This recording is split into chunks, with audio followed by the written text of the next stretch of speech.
All right, here we go. Ladies and gentlemen, myself, Mike Davis, and Randy Vasquez are back for episode number 2 of Hurry Up and Tech. Randy, how you doing today? I'm doing good, buddy. How are you? Doing real good. So you ready to kick this off? I am. We got some new, actually as of like yesterday or today type of updates to kind of go over. And we had to make an amendment to our notes here. And it's actually, I think it'll make for a better detailed podcast today. Yeah, agreed. So our first topic today, I think, is going to be introductions and kind of just talking about ourselves and our backgrounds. And yeah, that's it. You want to go ahead and start that off? Yes, we were very excited when we finally got everything working last week that we kind of realized that for those who don't really know us, and if you're watching this, who are these two people talking? And if you're not subscribed to either my channel or we don't know each other personally on Facebook, you really have no idea who we are. So Mike and I go back since 2009. I met him. And so we've known each other for going on about 7 years. We used to both serve in the military. And we were stationed out east, and we found out that we both had a very similar love for technology. And it was destined to be that one day we'd do a podcast. Yeah. And just always do this stuff. So my background is actually very diverse. I went from working at SeaWorld San Diego to being in the United States Marine Corps to being a full-time student to where I currently work for the government as a contractor. And the company that I work for, they specialize in actually the tech field. And specifically at the building I work at, the company who I work for works with simulated helicopters, not joystick stuff, but a full-on replica of a helicopter. And student pilot officers go and train in these simulators. And they're actually all over the country for sure, and actually around the world. They work very closely with DoD. So I get to see technology everywhere I go on a professional level, as well as obviously on a personal level. My background is that I'm actually very new to Apple as a full-on technology kind of guy on my whole timeline. I've actually was really big on Windows all the way up until I didn't get my first Mac, which also became my only Mac until I got the 5K iMac here. I didn't get my first Mac until 2011, end of 2011, when that was the latest update that came out at that moment. And up to that point, everything was Windows based. I had Dells and HPs and Windows XP, and I left Windows because Windows 8 was absolutely terrible. Yeah, and agreed. I absolutely hated it. And then once I got onto Mac OS, I never looked back. And that's, I think in a nutshell, that sums me up for it, of my passions in regards. So I try really hard not to be biased in what I do, especially when it comes to reviews. I do keep an open mind. But also, truth be told, I've never actually owned an Android phone. I've always been iPhone. So I can only give up to a certain level. Unlike, Mike, I know you can give a more detailed from your own experiences. So Yes, I can. So let's start with my background. I've always kind of been a I don't know if techie's the right word, or a geek or whatever. I've always been interested in electronics, and that probably comes from my dad. My dad's he's a spacecraft technician, kind of like what I do now. So he's always been to electronics and radios and fixing stuff. And so my background started when I was real little. I was always fixing stuff with my dad, and he was always teaching me. So, if it comes to running electrical in a house or in a car or building small circuit boards or whatever, I pretty much have done it all. My work history, I'm pretty diverse too. So I started at UPS. I was a supervisor there for a little bit, and then I moved into the Marine Corps as well. I was a communications tech in the Marine Corps, and then kind of worked my way into the data chief position and was pretty much in charge of all IT related everything for our regiment for, man, I think it was like 3 years I did that. So I got really good at all that stuff, juggling a lot of stuff, big budget, all that fun stuff. And so after that, I decided to get out and I started working at Ball Aerospace, which is where I currently work. I am they consider a spacecraft integration and test technician. So I'm the guy actually putting together the spacecraft, putting boxes, flight avionics boxes and, the harnessing and everything involved with actually building the spacecraft itself. I'm involved with, and then testing everything and making sure that everything is working as expected. So lately I've been getting more into the test engineer side of things. So actually helping run the tests and actually controlling the spacecraft itself. So that's been really, really fun, really cool. Definitely a lot to learn. When it comes to Apple, when did I get my first Mac? It was right after high school. I bought an iBook. It was an iBook, I believe G4. It was a little 12-inch white plastic iBook, and kind of haven't looked back since. I've done a combination of both Windows and Mac, but I always have my main computer as a Mac, just because it's head and shoulders above everything else. Windows 10 is pretty good. I will give them that. Windows 10 is pretty solid. It definitely goes back to more of how Windows has always been, and it works pretty good. But Mac OS is just so much better. The iPhone, I've had every single iPhone that's ever come out. I've stood in line for almost all of them until they started doing pre-orders and stuff. I did divert for a little bit for about maybe 4 months to an Android device. I had got the Moto X and did not like Android. Just, I don't know, something about it. It just not as good, not as easy to use. Just, yeah, not as good. And I know we have that down as a podcast topic. So one day we'll come back and discuss why in more detail. But yeah, that's pretty much my background. Yeah, we just wanted to get those introductions out and let everyone know who we are and just why we're doing this podcast. We both really love tech and we like to sit around and just talk about it. And so we figured, hey, let's go ahead and record it and put it up, and maybe other people can enjoy it and, share in the discussion, and we can talk about it on the podcast as we go forward. Yeah. And now you know us better. And if you already know us, then now you don't know us any better.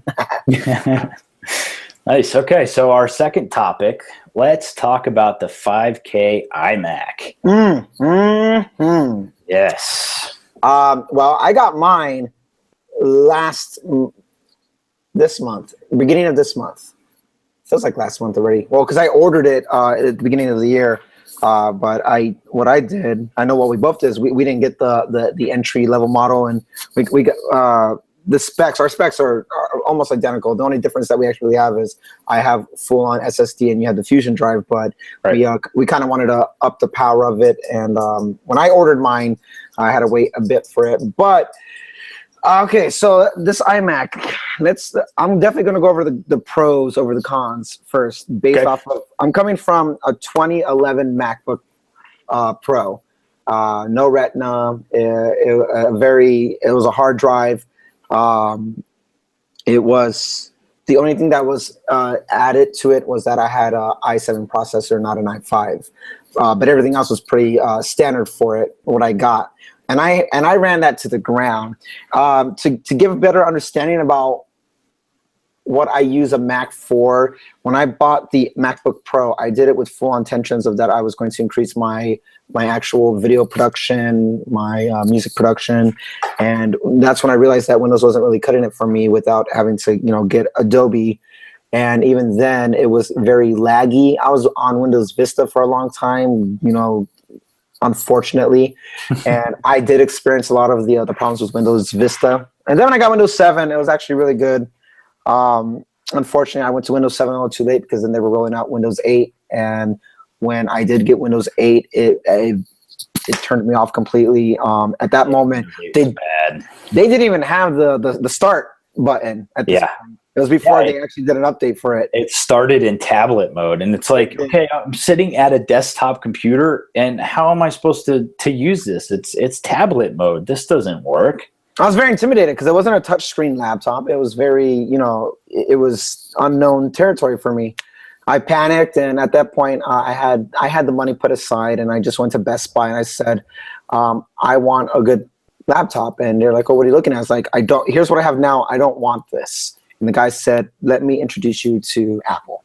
And I was like, oh, well, I have an iPhone. He's like, yeah, but now do you know about Mac OS? And I'm like, no, I didn't even know the operating system's names or anything like that. At this point, the only thing I knew was iPhone. So when I got the MacBook Pro, I ran that thing to the ground, probably, when I hit the ground running with it, because I knew I was pushing it. I was always pushing it. And renders, I'd get the little colored windmill thing, the spinning umbrella. The spinning umbrella, and it was just, and I would always get it, and but I was patient. I was very tolerant with it, and then I took the MacBook Pro, and I just would always attach it to different monitors, so I needed the screen real estate when I was using Final Cut, and it wasn't until I'd say the last quarter of last year I realized that everything else was growing. My equipment was growing. Everything in the production side was growing, but the laptop was holding me back, and I needed something stronger than that. So I started shopping around. At this point, the 5K only had one model, and that's for the 27-inch, and that was for $2,500. And I was like, it's a beautiful temptation, but I don't think it's very practical for me at this moment with my budget. And then when they did when they announced the iPhone for the 6S and 6S Plus, shortly after, they said, hey, all 27 inches are now going to be 5K. So I was like, oh, hey, perfect. At that point, I was sold. I wanted to get it. So I came into it, and I upped all the stuff, and everything. There is no loading. Everything just pops like that. When you hit something on the dock and it bounces, I remember I would sit there and it would bounce, bounce, bounce, bounce, bounce, and then stop. I get a white screen, and then it would kind of like start to render in. Now, if I was to open up like photos, I click it, one quick, then it just drops, boom, there, very fast. And I use external hard drives for all my stuff, so I actually keep the internal storage relatively empty. And for having it for almost a month, I can't find it with it. I love the new Magic Mouse because it does all the sensors as if you were using a trackpad. Like when I use the Mail app, I'm able to actually slide left like I would to delete, or slide right to add different bookmarks. The keyboard here is absolutely, it's stunning. I love how small it is, but then it actually really, it works well. When you're typing, they did it right. The new keyboard's really nice. I'm really impressed with the new keyboard. Yeah. Now, for the negatives, though, I would tell you that, starting with the keyboard, since I already talked about it, I would have loved to have it extended so I can actually have the number pad on the side. Yeah, the numpad would be nice. I look forward to when hopefully that will come out soon. I'm hoping they would, because so far, before then, I would have bought an iMac, just a regular, Retina display iMac, and I was going to pay the little extra, and instead of being wireless, I would have had the one with the numpad in it. Yeah, it's wired. But I would have done it, but then now that this comes standard, I wasn't going to downsize the keyboard. The other thing I don't like is I have to reach behind the iMac for everything. Every time I put my headphones in, every time I need to charge, or when I put my USB ins for my phone, for my hard drives, whenever I think I have a nice setup, if I'm using my camera or I'm in a comfortable position with my computer, I have to turn the screen around just because that's how my desk is set up. I can't just walk around. On the other side, I have like my futon. It's not practical, so I have to move it around, and I don't like it. Aesthetically, I get it because we have a very clean actual physical feature of what we see on the front, and I like it, but it's irritating. So Power button, same thing. It's on the back. I've gotten now familiar where I know where to filter it almost because I made it muscle memory. But initially, I was trying to filter it. I couldn't get it. And I think the only other thing I don't like is that, unfortunately, I don't know how I do it, but I tend to get a little bit of, I guess, spit or something gets on my screen. And for 5K, you notice when little water somethings are on the screen, and it bugs me. I sit there, and then when I start cleaning it, I actually have to end up just cleaning the whole iMac, which means I'm doing the whole thing because that little smudge, and then it smudges, and then I can now see the pixels starting to get a little bit distorted because of the water. And so, it's almost too crisp and clear for me. But really, I mean, very small complaints on the overall scale for it just being a very fast, efficient tool for me. Yeah. For me, I pretty much echo everything you just said. I don't have the cleaning issue, but that could only be that I've had it for a week, so I haven't seen anything yet. The ports on the back, I agree, they're a little tough. But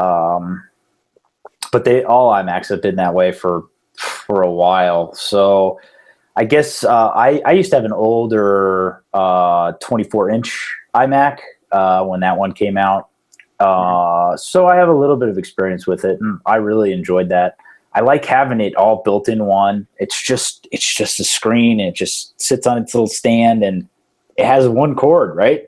Yep. You got your power cord, and that's it. Everything else, it's just clean. And maybe I'll post a photo of what my office looks like. But as soon as you walk in the office, you see the back of the iMac. And I have it. It's just so clean, right? Because you don't have anything really plugged in. I have my external speakers, and I have the power cord, and that's it. And it's gorgeous. That's nice.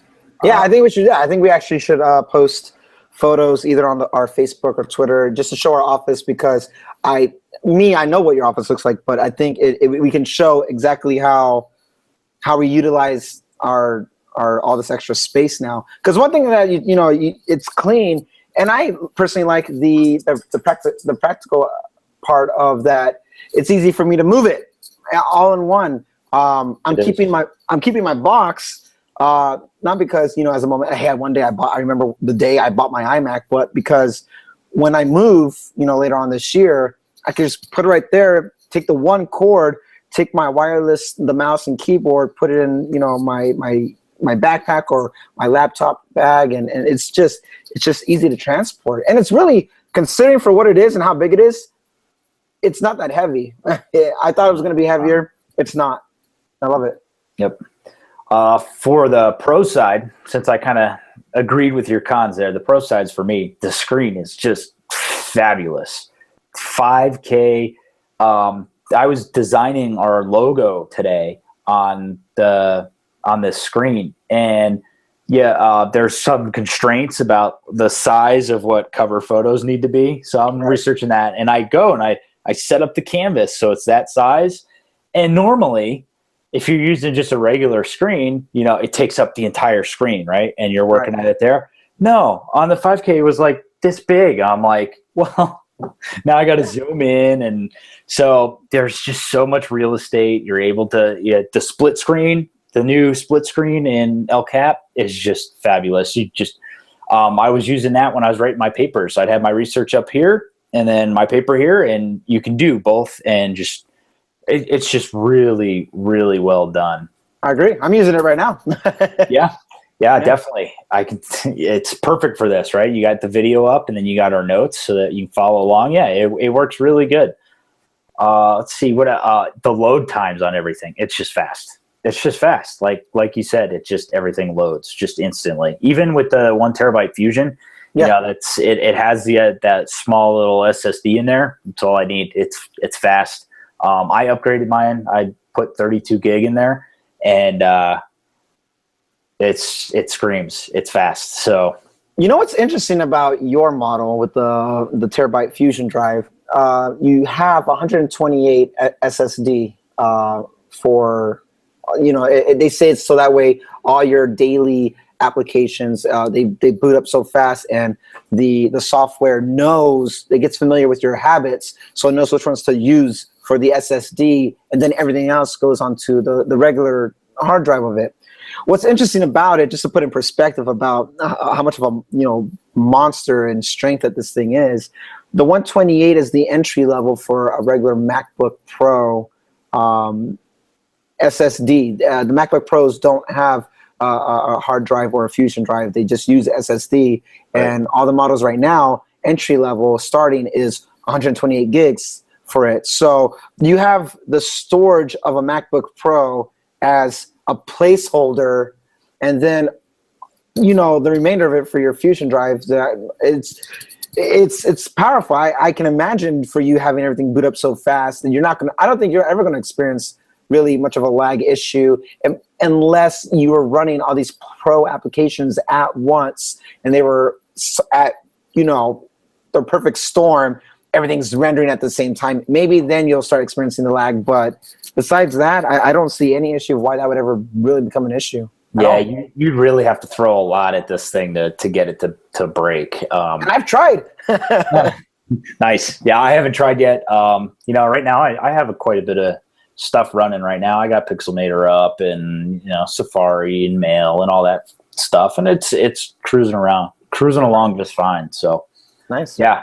What else do I like about this? I think it's about the camera. I was testing it with FaceTime with you. I realized how crystal clear really comes in. I thought it was because all the pixels, it makes you clear, but when you say that it's just the same on your end as well, that means I don't think the front camera is 1080, but I mean, honestly, I don't know. I don't remember, to be honest with you. Yeah, I don't think they ever published what that was. It's the FaceTime HD. They call it HD, so it's I want to say it's 720p, but it might be 1080. I don't know. I don't know. You're clear on FaceTime than I would say, Hangout or any other thing that we use web-based. Yeah, well, and that gives some credit to Apple on the FaceTime thing there. They've really kind of knocked that out of the park. It's really clear. Right. So I think that pretty much wraps up our impressions, right? I mean, they're awesome. Yeah, I love it so far. Yeah, one word to describe it. So our next topic is actually let's talk about iOS 9.3, which is in beta right now. They released beta 4 a couple days ago. Yep. And this is actually kind of a different approach. They're actually releasing new features in a point release. And Apple doesn't normally do that. Usually it's bug fixes and maintenances for point releases. And all the big features are like, iOS 8, iOS 9. This time they're actually adding some features in a point release. So you want to go ahead and talk about some of these features that you've seen and what you like? So I actually want to talk about the one that we just found out, because I think that's the most exciting one for me, and it has to do with the apps. Not the apps, but it has to do with the notes. When I just found out, and I found out this morning that you can individual note tabs or pages on it, lock them and encrypt them and have different passwords for them. That's awesome. I use my notes for everything. I jot down ideas to later transfer onto, let's say, our actual notes on paper. I use it for recipes. I use it actually sometimes. Admittedly, I do use it for passwords if I don't put it in one of the encrypted apps that I have. I have to put it down to just remind myself to get back to it later, and to have that type of security is cool. And I think they're doing that because of the whole FBI thing. I think they're just trying to really make a point saying that, hey, the power is yours. Here's, you make it as strong as you want it to be, or if you don't want any locks on it and any type of encryption, that's also on you, but the power is yours. And now for them to put it on an individual app natively is awesome to see, because that means I would love to see it come to iOS 10 for photos, for text messages, phone calls, contacts, anything that's, personalized to you, just so that way you have that type of privacy to ensure that, if somebody broke into your particular iPhone or got into your iCloud, they can't just get into those now apps. And I think that's, to me, that's the most exciting feature now. I thought the whole the night mode was going to be an awesome concept, and it is an awesome concept. Unfortunately, they kind of screwed out the third party guys like Flux and stuff, because I love using it on Mac OS. But for me, the highlight I would have to say is the Touch ID concept, or put it in for notes. Personally, that's my favorite one. Huge, and it goes beyond the password thing, right? It's your thumbprint, and that's how you unlock the notes. And that makes it so fast, right? And so you just lock it, and then if you need to get back to it, boom, your thumb's there, you're in there. You don't have to mess around with passwords or anything, and it's secure, right? So they're probably storing it on a secure element, and so it's all encrypted, and it's awesome. Like that's a really, really great feature that they're putting there. As for Nightshade, I can't wait for Nightshade. That's long awaited. Yes, they kind of Sherlocked Flux a little bit there, and I don't know if you know the term Sherlocked. Have you ever heard that? Do you know what Sherlock is? I know Sherlock Holmes. So back, I want to say it was iOS or Mac OS 9 days. They had an app called Sherlock, and what Sherlock was, it was almost like an app version of Google, where you could type in something and it would go and find stuff for you. So if Yellow Page listings and movie times, and just there's a bunch of stuff you could do in Sherlock. Well, the term Sherlocked comes along because Sherlock actually replaced something else. And so the term Sherlocking is because like Sherlock replaced a bunch of stuff and kind of kicked other stuff out. And that's kind of, it's the term that they use for like this case, Nightshade. Yeah. Flux got Sherlocked because Flux was actually, they had the app, they posted it, I think it was on GitHub, and you could sideload it on your iPhone. And side loading is very difficult. You have to have an app developer account, you have to have Xcode installed, and you have to know how to take that binary, compile it, throw it in Xcode, and then upload it to your phone to get it to work. Or you can jailbreak. That's another way of doing it. But with Apple, they shut them down. I believe they sent them a letter and they're like, "Hey, you guys can't do this." And then literally a couple weeks later, they're like, "Hey, look at our new feature. It's Nightshade." So whether they stole it from Flux or they had already planned it and were kind of coming back later being like, "Oh, hey, we're kind of already doing this, so we don't want you to be able to sideload it." Who knows? Well, I mean, but I think that's a bit hypocritical of them I just think it's downright not fair when they allowed, third-party apps to use your flash to be a flashlight until iOS 6, 5, maybe 7. I don't remember anymore now. But they allowed it to actually make it, now you can make the flashlight. And prior to when Apple made it, a native thing that you could just, kind of activate it yourself, I had third-party apps that would give me the flashlight feature or make it a strobe light or make it like Morse code. And yeah, me too. I had that. I didn't see them going and saying, "Hey, you need to shut this down because we said so," or we're about to release it. Even now, if you go onto the App Store now, because I've looked, those flashlight apps are still there, completely useless. But unless you want to make a Morse code or something, I just found it a bit unfair that they didn't do it or they pick and choose who they want to shut down out of it. And this Flux one's a little weird how they handled it. Like the flashlight one, that's such an obvious use that you almost have to put it in. You almost have to build that in, right? And you're gonna screw all the flashlight apps, but most of them were free. And if you really want the SOS feature or the Morse code, just go get the app and you can use it. But for the standard things, you just want to flip up Control Center and turn the flashlight on and go, right?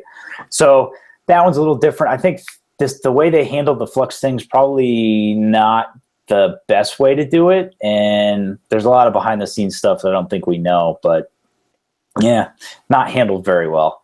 Yeah. Well, but besides that, besides our little night mode or the my favorite one with the notes, I saw how they kind of reamping some of the 3D touch. Yeah, a lot more 3D touch quick actions is what they're quick actions. There we go. Yeah, so yeah, they're adding them like everywhere. So settings has it now. I think the podcast app has it. There's a bunch of built-in apps that now have 3D touch quick actions. So that's good because I'm actually starting to use them a lot more. And right. I love the third-party apps that have it. It just makes it so much quicker. Like Todoist, for instance, when I want to add a task, you just hold down on the, you do the quick action launch. You press a little harder, pops up. You say new task and type it in real quick, and off you go. It's great. Yeah.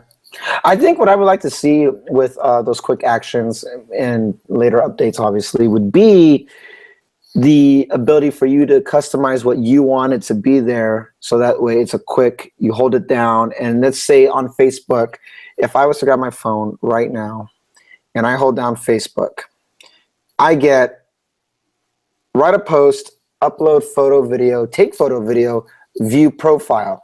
If I could customize it to say write a post, check notifications, so you gotta go to profile, search, user search, what's trending, because I actually use the Facebook trending to see what's going on. I would like to have that as a quick link right from the home page to just go, and it takes me there. Yeah. Actually, I think the only one that's actually kind of spot on would be Twitter, but Twitter only has 3 so far. You got search, new tweet, new message. I would also like to see like a trending type of thing. Yeah, their moments feature. YouTube doesn't have anything, and I've been waiting patiently. Yeah. YouTube for me is going to be like, okay, that's the one for me. But there's nothing. I know they're slowly putting it in there, but I think it would be awesome that they can give you the ability to make your own. What quick features you said? Is that what it's called? Quick actions. Quick actions. Yes, that would be nice. It's great that they're moving it out to more of the apps or native apps, but I think for me, I would like to see the ability to customize it. Yeah, customize would be nice. Yeah. So I think the last one we should hit on before we end the podcast is the multiple users for the education on iPads. Yes. I think that's pretty huge. Just the fact that you're going to be able to have multiple users that can log into an iPad, even though right now it's only for education, it's opening the door for having multiple users on everybody's iPad, which is going to be huge. Yes. I think it's very reminiscent of a laptop. You have multiple accounts on a laptop or desktop or PC as a whole. It makes sense. I can't, I don't own an iPad right now, but when I do, not if, but when, I would have that feature for the Master One mine, and to have other people be able to get on. If hey, I just need to check something or whatever, because it's a convenience thing. Hey, here you go. You don't have to worry about the whole. It's all about the privacy thing again. Yeah, absolutely. Yeah. I think the theme about these updates is it has to do a lot about the privacy stuff, and yeah, it does. I like it. Pretty big. Yeah. Yeah, well, and the iPad too, like they, you throw it on the coffee table, right? And then multiple people in the house use it. It's not as personal as your phone. Like a phone is a very, very personal device. Right. The iPad is kind of a personal device, but it's more shared than your phone, right? So having multiple users on there really makes sense. So I hope it comes to us maybe in iOS 10. I hope that's something that we all get access to. I hope for someone like you, it goes to the older generations as well, not just the latest one. Maybe, yes. I mean, for all we know, what if they announce it for, the Air 3? That's the new one that's going to come out? Air 3? Air 4? Yeah. So there's another rumor. We don't have this in the notes, but I was reading that it's not going to be the Air 3. They're going to rename it the iPad Pro 9-inch or whatever. So... Oh, nice. Yeah, they're folding that into the Pro line now. Ooh. I mean, either way, I would probably buy that one. Yeah. With all thing, yeah. It's a rumor, but that's what they're saying. So we'll see. We'll see what happens there. Nice. Yeah. So I think that covers all of our topics for today. You have any last words? Stay beautiful, San Diego. Nice. So go ahead and if you like the podcast, give us comments and follow us. We're pretty much everywhere now. We're on SoundCloud and iTunes and YouTube and Facebook and Twitter. Send us your questions if you have any. If you want to discuss any of the topics we talked about today a little bit more, we're definitely looking for some input, and we'll have a follow-up section if we get any questions. I have a saved round. Yeah. Just so everybody not understands, but knows that we're scheduling for maybe one a week right now. That does not include breaking news stuff. So if something comes out very fast, it's a very short podcast or video. It's because something big happened. What if we find out? Apple has to unlock this phone, and now it's actually going to cause all phones to unlock. Tim Cook gets arrested, something. We're going to cover it when we find out right there, even if it's just like a 2-minute cover. So we'll have these up and going, and we're trying to keep them relatively short, but breaking news stuff will come more immediate, and it's not going to be as coordinated because we're kind of going right off the hip on that one. Yeah, yeah, definitely. Thanks for throwing that in there. So go ahead, subscribe and follow and all that fun stuff, and we'll see you guys on the next one. Bye. Later.